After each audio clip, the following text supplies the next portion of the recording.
Whether you're joining a Product Marketing Alliance event for the first time, or if you're a seasoned regular, welcome to the second edition of the Customer Marketing Summit.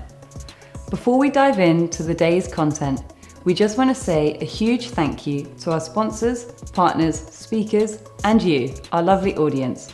From wherever you are watching in the world, we're sure you'll enjoy the sessions from our incredible lineup. With expert presentations, specialist talks, and deep dive panel sessions on the agenda, you are in for a real treat today. To get the most out of these sessions, please ensure you are sharing your feedback and asking all your questions in the comments section, and our speakers will be answering them throughout the day. After the event, a great place to continue the conversation is in the customer marketing channel in the PMA Slack community. If you aren't already a member, hop on over and come and join the discussion. And if that's still not enough, then why not become a PMA Pro member and benefit from unlimited access to exclusive templates, frameworks, and our entire library of videos and slide decks from all our events. So with all that to come, let's dive right into the next session.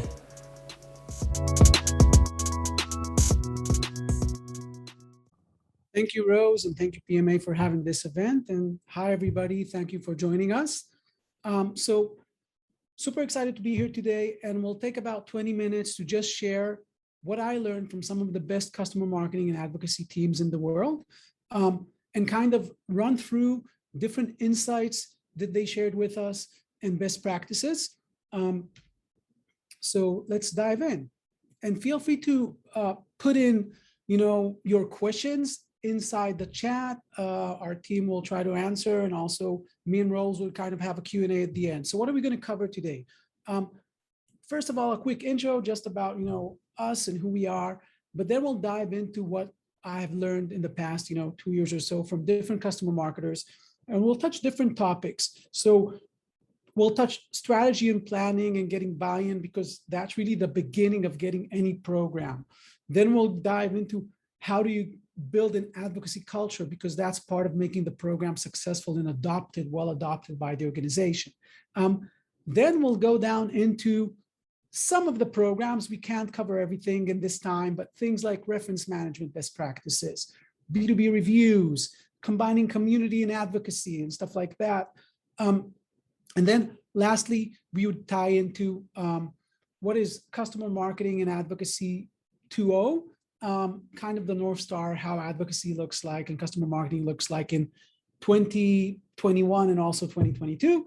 My email is here. So, if you want this deck or, a version of this deck after the session, just email and we'll send it later on. Let's dive in. So just an introduction about CrowdVocate. CrowdVocate is really the holistic platform for both product and customer marketers. When we look at customer marketing and advocacy, we look at kind of the full cycle, the life cycle of the customer. So you want to have an advocacy program, and you want to understand what you want to achieve with your customers. You want to engage them across their life cycle.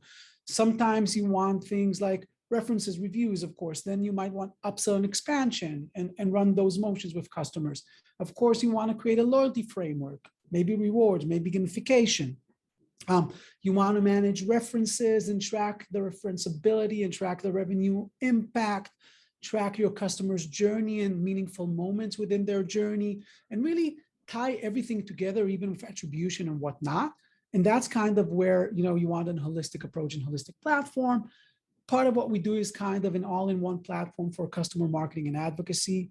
Product marketers leverage our platform as well for product insight, messaging, upsell, whatnot.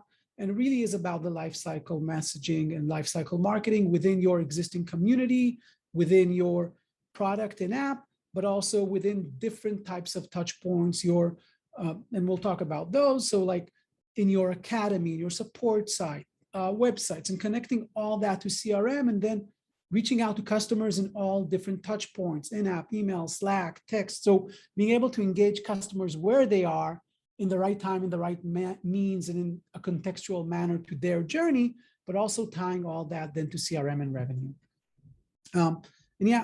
We're very big believers of journey tracking, journey mapping, journey engagement, and building those customer marketing advocacy scores based on journey insights, based on automatic insights, and not just based on somebody telling you that someone is an advocate.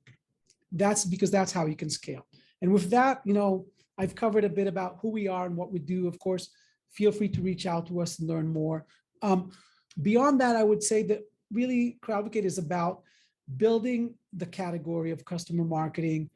We have a Slack community that you can join, customer marketing Slack community, together with HubSpot.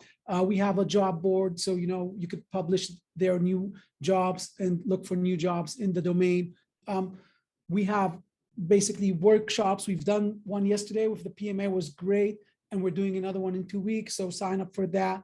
And we have an expert zone and much more. So really, it's all about building the community, the category. So feel free to engage with us and and work together to grow. Okay, so now let's dive into what have I learned from some of the best customer marketing and advocacy leaders out there. Like I said, we'll start with strategy and why strategy is important. So first of all, before you get started, before technology, before platforms, whatnot, you really need to define your strategy and KPIs, right? So, your first year goals, how do you get management buy-in? How do you drive, what can you drive out from the company KPIs, and how do you make it about the numbers? And I'll share what Anna, CMO, told us in one of our sessions, just on my next slide, so you can see that this resonates with CMOs, with leaders, with the people who are the budget holders, who are the executives. You want to have collaboration, and this will tie through all the different feedback we have from different people, right? You want to meet the different departments like sales and marketing, customer success and product, and executive, and get executive sponsorship. You want to have within those different departments a champion. So you're the champion of the program, you're the champion of the customers in your organization, but you want to have also internal champions within each other department that you collaborate with. You want to talk to the customers and see what they want out of it, see what they're willing to do, see how they think they can contribute to your company and to your product and to your efforts, and bring that voice to other departments so they understand the value. And then, of course, you always want to constantly measure and share. Measure what customers have done, measure how that impacted the business. For example, if they gave you product feedback and that feedback eventually became a feature, and that feature is now upselling or cross-selling in, $2 million, you want to be able to kind of track that full cycle, right? If they gave you feedback on something and because of that, your NPS, you fixed it and your NPS score went up. You want to be able to measure that and track that, and again, always show the impact on the business. And all this comes before any type of platform. It's just about the strategy. And from an example, Anna Convery, who was the CMO of Radware, one of our customers, one of the things, she talked about from a CMO perspective on the importance of strategy and planning. And she told us, for example, first of all, you have to understand the strategic goals of the company. How does the program contribute to your company's main goals? That's the main thing for executives, right? And when you're approaching those executives, you have to, just give them headlines. We know executives have short time, they need short messages, but they need to know the headlines and how this and establishing impact, how this has direct impact on numbers. And she also recommends always have a financial slide in your deck when you're presenting the program. Always be sure that you have the numbers there, because then when they think budget, when they put you in their next year's budget, that's when they kind of know, okay, this is what it's going to cost and this is what we're going to get out of it. And that's why I have to make sure it's in my budget. Think, she's telling us how CMOs think and how we should then approach them and other executives. And that's why strategy is so important. And you have to show that you're, going to measure and how you're going to measure the program and the impact. We know that CMOs, we know that product people, so mostly customer marketing programs run to product and of course to marketing. They care about the numbers, they care about measurements, they have to show attribution, ROI. And that's why you have to show to them, prove to them how you're going to measure and, do the attribution. This is, by the way, where tech very much helps. Tools just help you measure much better and quantify. And then you have to communicate the program and its progress. So when you're getting the green light and starting to work on your program, start telling people, hey, we're working on it. This is what we need from you. This is what's in it for you. Then when you go live, hey, we're going to go live. This is what we need you to help us with the go live. Then when it's live, talk about this is what we achieved in the first month, in the first quarter, in the first 6 months. These are the results we've done. Always, talk, blow your horn, blow the collaborator's horn, and repeat that constantly. You have to be, your own marketer as well, not just your customer's marketer. So that was a bit about strategy. Now, strategy ties into creating a culture of advocacy, because it will help you get internal buy-in and get other people to support your program. So Kalina from Asana, who's been in several of our webinars, basically told us, first of all, her tips are, you have to map all the internal stakeholders, and you'll see this in other places. We'll talk about that. You have to be sure that you know who they are and what's in it for them, right? I mean, first, learn what the specific manager goals are. If it's head of customer success, VP sales, head of product, whatever, know what their goals are, not related to you. Then kind of connect yourself to their goals, right? And how can you influence or help with their specific success? Then you want to make sure that they understand that you can help with their specific success, with customers' voice, with customer advocacy, with customer marketing, because then they will make the tie between their KPIs and your program. And that's where they become collaborators and supporters. And you also want to make it easy internally for the organization. Create another great tip from Kalina, create internal playbooks. Like, this is how we're going to roll it out. This is what you need to do by this date. These are the type of people that you want you to nominate to the cab. This is what's in it for them. This is what's in it for you. Same way that you're communicating externally, always remember to keep it simple and communicate and kind of actionable internally. So that's how you start creating an advocacy culture. Everybody can buy in.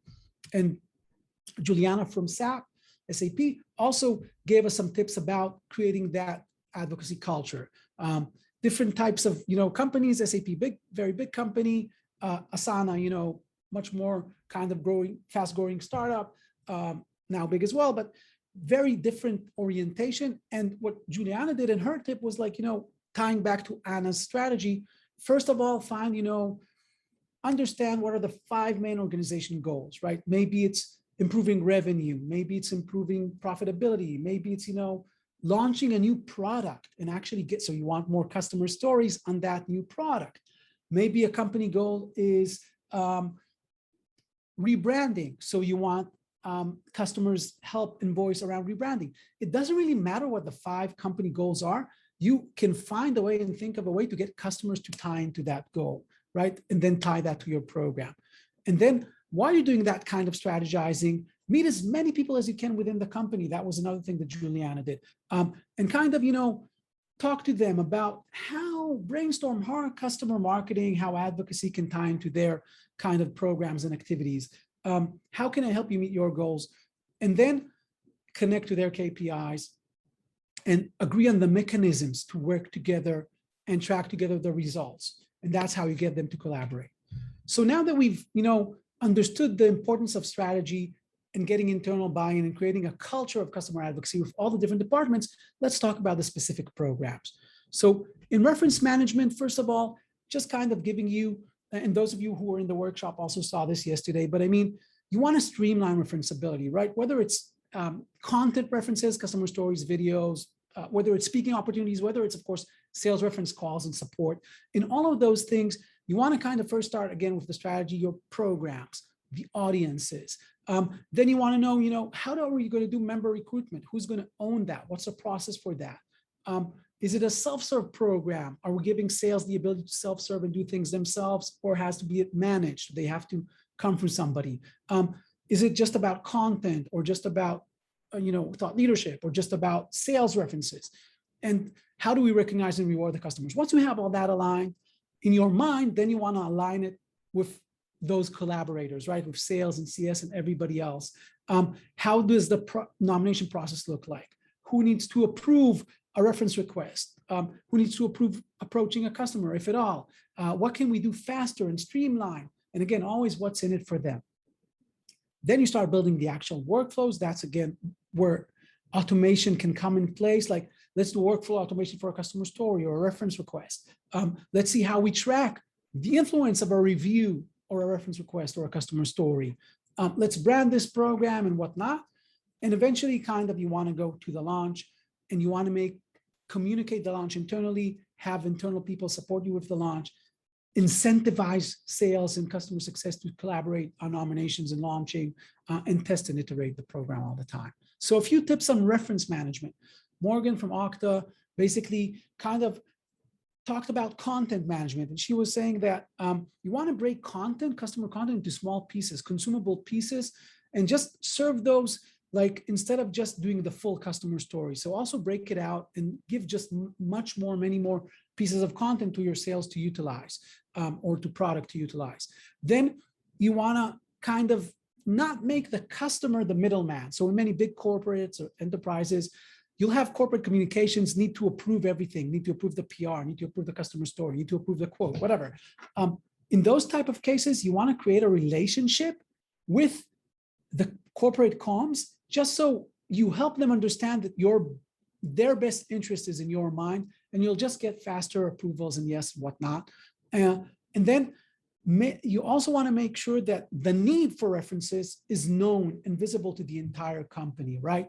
So you don't know who can, of course, customer success and sales are the usual suspects of, hey, they can give you people who nominate people for references, but maybe also, of course, support people can tell you who can be a referenceable customer. Maybe marketers doing events, event marketers can tell you who can be a referenceable customer, and so on and so forth. Of course, executives.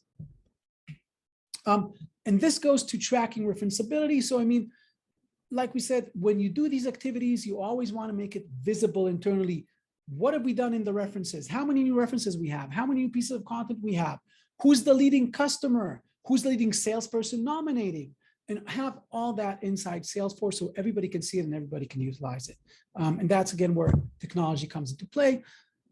Nitzan from Cornerstone talked about, creating a formal reference program, not this kind of, I own my customers, I'm going to use the same customer all the time, don't tell me how to do references. Make sure it's a real program. Make sure people understand, like CSMs and AEs, the value of the real program to them. They're going to show them the value in the sense that they're going to get faster references, better references in sense of matching, and they're also going to protect their customers. They're also going to reward and acknowledge their customers. So they need to understand why they should adopt a program, because sometimes it's hard for them to adopt a new way of working. And you want to make sure that they also, that you have some guardrails like CSMs, not allowing them to approach them directly and ask for a referenceable customer, but going through the tools and the programs. The other thing Nitzan recommends is when you create a reference program and people join your reference pool, ask them some questions, 5, 6, 7 questions, maybe on a form, maybe on a call, doesn't really matter how. And if you want to automate it, a form would be a great way to do that. But then you kind of ask them, okay, but in how many languages can you do the reference calls or provide the content? Or from which competitor did you come to us? Or what is your exact use case? Or we know you have these 3 products in your company, which of the 3 are you owning? Those will help you then do much more insightful matching and utilization of these references. And last, tips on references from Megan from Google Cloud. It really is your job to help your customers be better storytellers. Whether you give them some, external support on how to be a storyteller, whether you edit their videos or stories with professional people, but help them be better at storytelling is very important. That's one great tip from Megan. And then the other thing is, like, make it a two-way relationship. Talk to your customer, understand what's their broader goal and program. Make it a co-marketing program where you're they're telling their story and their messaging through your co-marketing, and you both win from that. And of course, again, tracking the process, both to show results, but also to prevent, fatigue. You need to be the protector of your customers. We covered references. Let's talk a little bit about reviews. So there's 3 R's in customer advocacy and marketing: references, reviews, referrals. All the 3 R's are revenue drivers. That's why they're R's. But let's talk about reviews. How does that work? So Victoria from Numerated basically talked about, we did a review webinar, and she was talking about understand, what you want to focus about. There's many review sites, right? G2, Gartner, Capterra, Pilot, Trust Radius, and so on and so forth. Ask your sales teams, hey, but where are customers asking about us? Because then you know which are the most important sites for you to publish it. You can't cover all of them at once. Then when you get, for example, not great reviews, 2-star, 3-star reviews, those happen. Use those to not just improve. So of course, improve the product, improve the experience, try to learn from it, get back to the customer. And then eventually when you improve on it and respond on it, those customers would actually become the most loyal customers and give you 5-star reviews later on. And this also goes to her last tip. Make sure that you follow up on reviews. Make sure that you get back to customers and not just send them to write reviews, but also read those and respond back, acknowledge their work, but also respond to what they commented there. Erwin from Next Thing told us that when you go to and use a review platform, try to find one or take a package with buyer intent. So that way you not only have people publish reviews and get more traffic and leads from there, you also know who's looking at you versus competitors and have more leads to give to the business. That's one thing. The other thing is really, you want to understand the different types when you use a review platform. How can you use the platform? Can you utilize things like the reviews in your website? Can you utilize this content in other ways, in reports? You really want to know what you're allowed to do with each one of these review platforms with the content that's on the reviews, so you can leverage it later on in different marketing and different stuff. And based on that, choose also the review platform. A little bit about communities. So we had Scott, who was also on our workshop yesterday, in the past, talk about the relationship. And Scott is, the head of engagement and community at HubSpot. The relationship between community and advocacy, and some tips that he gave in the past. So when you're building a community, whether it's an advocacy community or a general community, of course, you have to have the customers as part of the community team. They have to be involved in the build, because then you know what types of things they want the community to solve for them. Support community, networking, education. What do they expect to see of a community? What are they looking for, right? And also a lot of groups can benefit from the community. So we can talk about the tie to advocacy. Advocacy and customer marketing can benefit from knowing who's a collaborator and contributor in the community, and they could become advocates. They could also know how different triggers in the community journey and leverage that to targeting customers. That's part of what we do with HubSpot. We basically look at community data, like when did people join, how active they are, what is their status, and based on that, target them with different things relating to customer marketing journeys and advocacy. And you also want to kind of constantly listen to your customers, even have a CAB, a customer advisory board, just for community, just for the advocacy program, and get their inputs so you could always iterate and keep it live. Then Dani in Kaltura basically kind of focused on how the community, you need to make sure that the community drives across the business. Again, in marketing teams, it can relate to advocacy and messaging. In support, it can relate to improvement, education, content, engineering, innovation. So again, this also relates to customer feedback in general and voice of customer in general. This also relates to reviews, feedback. Always take voice of customer and also always show how it kind of ties into different parts of the business and share it with them. And it can, in general, community can also help with SEO, and you want to make sure that part of your community is public, and just utilize that for better SEO and leads from Google. And I'll end with, and keep 5 minutes for questions, with really what is Advocacy 2.0 and where we're going. And here we have, both Liz and Dina from Captivate Collective, which we love and work together a lot. And then you have this new term called Advocacy 2.0. For me, Advocacy 2.0 is really what customer marketing is all about. So it's the evolution from advocacy to customer marketing. And I think, if Advocacy 1.0 was kind of, single destination, let's go to somewhere, to a specific platform, sign up and do stuff over there in a closed garden, Advocacy 2.0 is really much about integrated marketing inside the customer's journey. It's very personalized to each individual user. VPs don't go to a closed garden, right? How do you engage them? White glove versus, SMB. People in the community should be engaged in the community in one way. People who are power users should be engaged in the product. People who are, event participants should be engaged inside events. So really try to think about that ungated advocacy. Like everybody can be an advocate. They don't have to sign up. If they like you, they might not conceive themselves as advocates, but they can do acts of advocacy. So advocacy 2.0 is really about opening that garden, engaging people in different places, making it more about engaging their journey and engaging a lot more people within that journey. And then you want to build in kind of a brand umbrella to all your programs. So it's not just a reference program. It's not just a content generation program. Really, the advocacy and customer marketing program should be more holistic, right? These, the way that it looks today, it's how does this tie to referenceability in general and thought leadership and influencers? And of course, sales references, content enablement, so helping sales with enablement, product feedback, better support with customers and advocacy. Customers can also help you solve support issues. So it can be a much more holistic approach and program, and it can have a much more holistic kind of umbrella branding for everything that customers do. And really the way that they kind of mapped advocacy 2.0, and with this we will end, is like building the program with different, right, sections, right? All your customers, engaging them in all the different places, right? So just, you can see the kind of the differences between the left side, which is more of the kind of older activity type, and then the right side, much more activities, much more engagement, and how you kind of, make it strategic and not just the most strategic customers, but many more. And not just engaging in one place, but more places, and all the customers in all the different touch points, etc.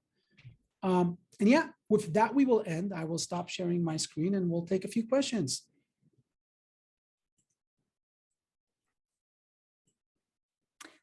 Awesome. Thanks very much, Gal.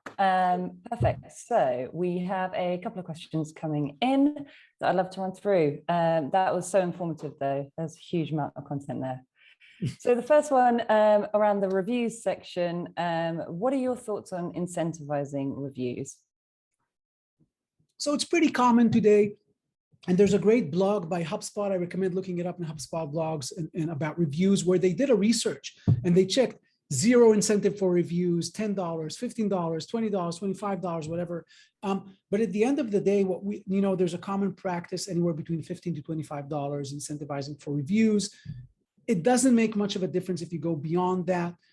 Some cases it works if you don't incentivize at all, if your policy is not to incentivize at all. But in general, people spend about, if they do a good review, they spend about 10 minutes for a review. It's really up to you to decide. And some of them expect immediate incentivization. I did the review, give me the gift card.